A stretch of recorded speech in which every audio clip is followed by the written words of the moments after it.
Hey, I'm Jeremy, and welcome to this interactive encoder comparison. Today, we will compare the Haivision Makito X4D with vMix. Here comes the hotly debated hardware versus software competition.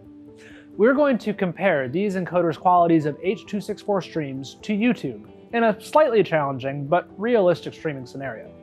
And if you haven't already, check out this video where I dive into our testing methodology.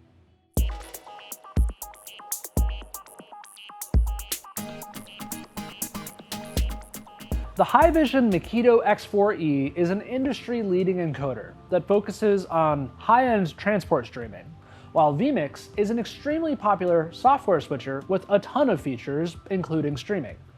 The Makito is a few $1,000s per encoding channel, while vMix is a lot cheaper with a collection of price options available.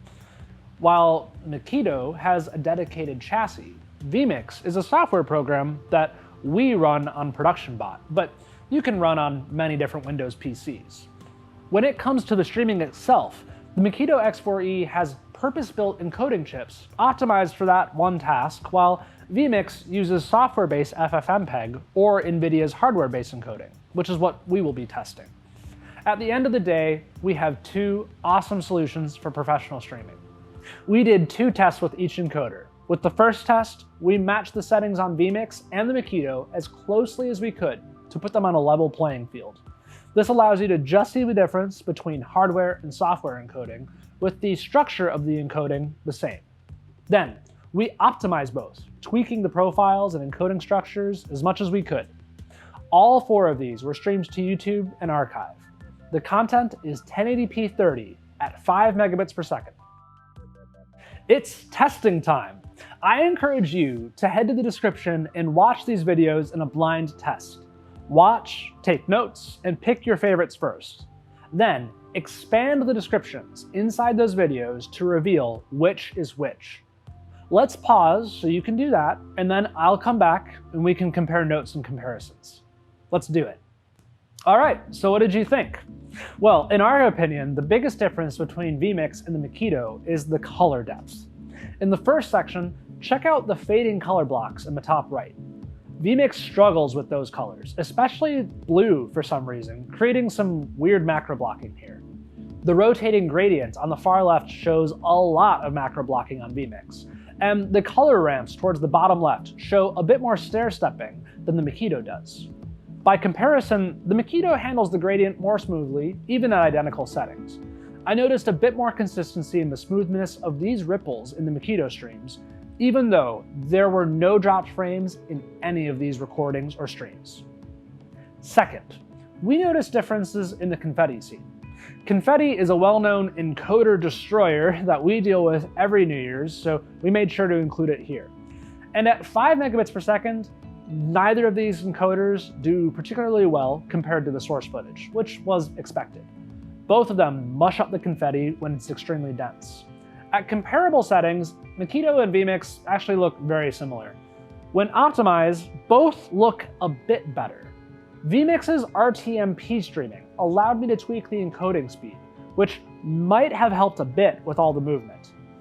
The Makito's addition of B frames in between each P frame also helps a bit, but these are very minor improvements for very nerdy people. Third, we were surprised by the lack of differences between all four tests in slightly less challenging sequences.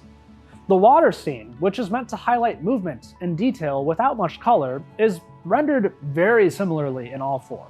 But in the original water content, there's a ton of detail in the shadows with little water droplets everywhere.